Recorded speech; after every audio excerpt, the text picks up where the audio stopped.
Folks, this is Virgil Griffin with allaboutSmallBusiness.info.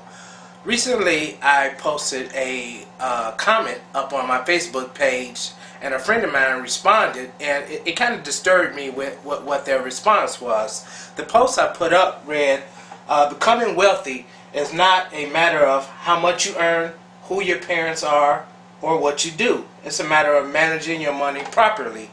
Now, this friend of mine replied to this post in a very polite way. It's pretty difficult to manage your money in a way that leads to wealth when you need every last dollar just to survive. Now, the reason that this statement bothered me so much was because when I started my web development company, GBN Web Development, I started with very little to no money. Only training I had was self-taught training, information that I went out and saw. But originally, when I started, the first thing I did was I audited my time, because I had another business I was running. I was running a handyman service, so that required a lot of my time to do that during the daytime. So I was essentially starting to build websites and market my website web development company on the weekends, late at night, staying up to the wee hours of the morning to build websites and to learn about building websites. But I had very little money to invest to start my company. But how I started, the first thing I did was audit my time. Yes, I audited my time, and the reason I audited my time was because I realized to take on a new company, a new venture, a new passion, I needed more time to invest into it. So I needed to find out where I could allocate more time out of my day, because it's only 24 hours in a day. I can't add 25 no matter how much I try. So when I audited my time, I realized that I wasted a lot of time doing things that were non-productive, not targeting me toward my goal. Things such as watching TV, hanging out with my friends, running the streets, things of those nature. So the first thing that I told my friend in this post, and I started as just a reply to her comment, and it turned into a full blog post. First thing I told her, I realized when I audited my time, was that I needed to put down the remote control. I needed to stop watching so much television. I needed to stop watching ESPN. I needed to stop watching NFL, ESPN. I needed to stop playing PlayStation and Xbox, because none of these entities ever wrote me not one single check. And I put one penny in my pocket, and they didn't teach me one thing I needed to know about web development. So I needed to eliminate these things, or at least cut them back to a very minimal time consumption. The other thing that I noticed was I wasted a lot of time fellowshipping. That means kicking it with friends, family, and associates that were not involved or revolved around what I was trying to accomplish. I was trying to develop a web development company.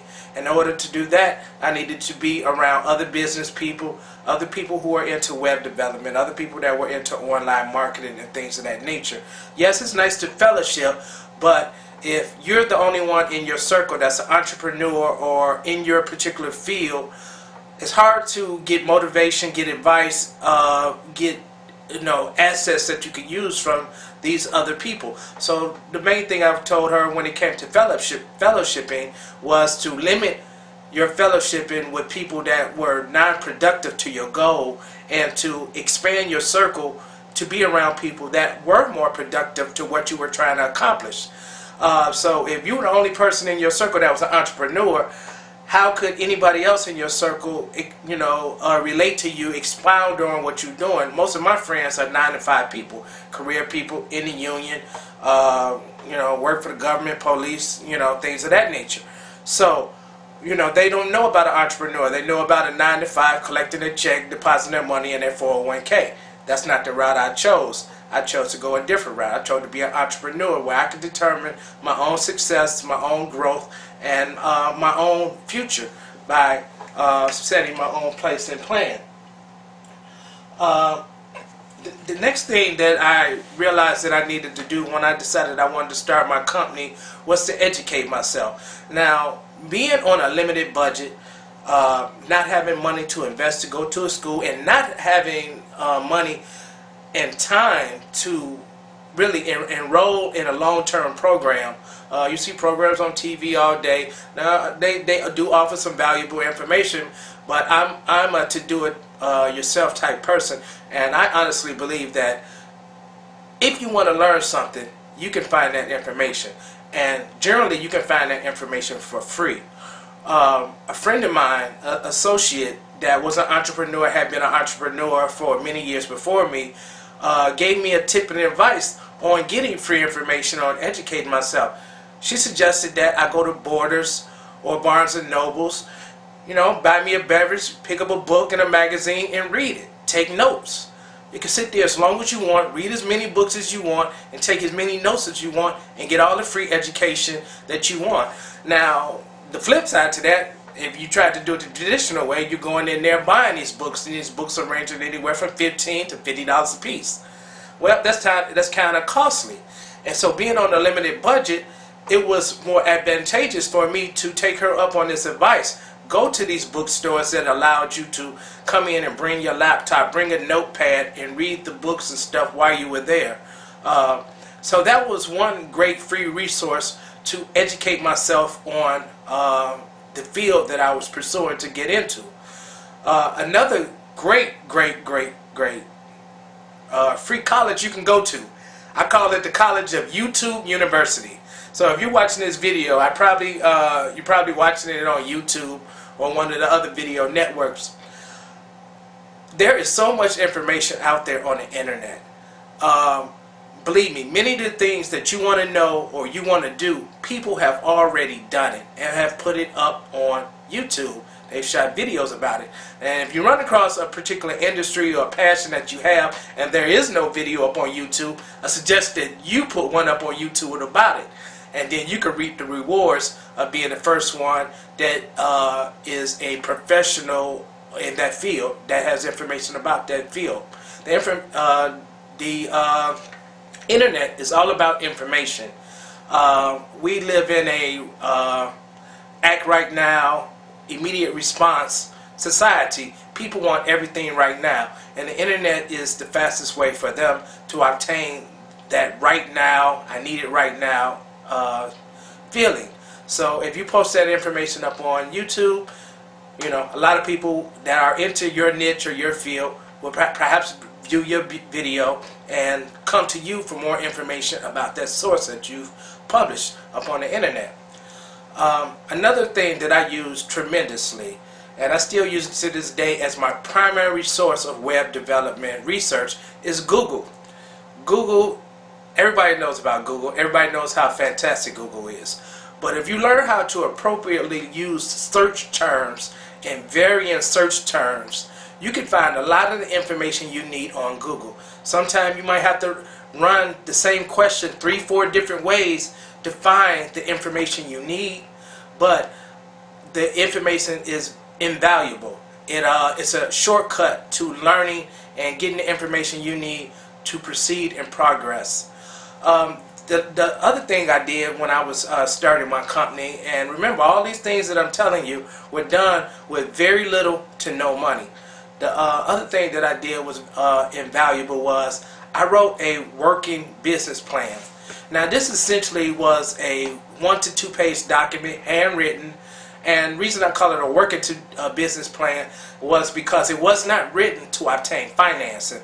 It was written to be my guide, my goal, the steps and procedures that I wanted to take to get from where I presently was to where I wanted to be 3, 5, 10 years down the line. And I simply wrote an outline format. What do I need to start my company? Okay, well, I need to do a research. This is how I'm going to do my research. I need to purchase a domain name. This is where I'm going to go to purchase my domain name. I need to set up a website. This is the website I'm going to build. This is how I'm going to build it. This is what it's going to cost me to build it. This is what my target date to be finished with it is. Okay, once my website is built, how I'm going to market. Well, I'm going to get some business cards. The next object was talk to friends and family. The next object was to go out networking. So what I essentially did was I structured an outline of basically 20 major items, and under each major item I put the subtitles of what I needed to do to accomplish it. And I just essentially used this working business plan as a to-do list. It was a to-do list that ran over the course of, like I said, 3, 5, 10 years. And now, you always don't accomplish each thing you put on there. You don't always accomplish it in the time frame that you put on there. And sometimes you might need to go back and modify it. But it is a procedure that puts you on your way. You know, I like to kind of use the analogy of if you're an arrow and you never, draw a bullseye, that arrow will never hit the bullseye. So the working business plan is just a matter of you determining where you want to be at a future date and writing out a to-do list on how to get there. I hope this information helped you. I hope it helped my friend on Facebook. Because the main thing is that if you have a passion to start a business or an industry or get into something, most businesses can be started with very little money. All you need is a plan, you need a procedure, you need the faith, you need the follow through and a determination.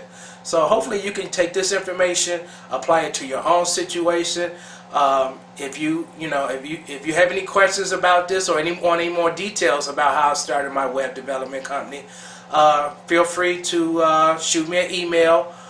Be sure to check off if you like this video, please rate it, and let me know what you think. I look forward to hearing from you. Talk to you later.